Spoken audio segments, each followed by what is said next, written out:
ભાવનગરની સમરસ બોયઝ હોસ્ટેલમાંથી મરેલી જીવાત નીકળવાનો મામલો સામે આવ્યો છે। હોસ્ટેલ સંચાલક હાજર ન હોવાથી મામલો મામલતદાર પાસે પહોંચ્યો હતો। આ બાબતે પણ અગાઉ પણ સમરસ હોસ્ટેલમાં ભોજનમાં જીવાત નીકળી હતી, જેને લઈને બાંયધરી આપવામાં આવી હતી। તેમ છતાં બીજા મહિને ફરી પાછી ભોજનમાં જીવાત નીકળી હતી। છે કેસની ગુજરાતી સાથે હિરેન ભાયાણી, ભાવનગર।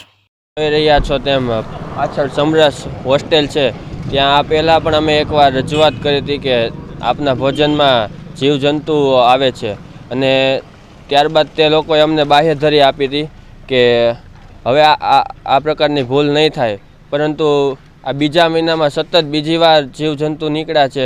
એટલે તે લોકો સરકાર પૈસા આપે છે તો પણ કૌભાંડ કરે છે અને વિદ્યાર્થીઓને સરખું જમવાનું આપી શકતા નથી। તે લોકો એટલે કોણ?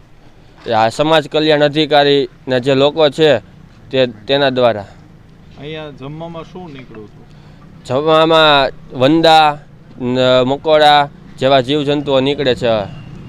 2-4 મહિનામાં કેટલી વાર ઘટના છે? આ 2-4 મહિનામાં સતત ત્રીજી વાર આ ઘટના બની છે। તો તમે એ સિવાય બીજા કોઈ ફરિયાદ કરેલી છે?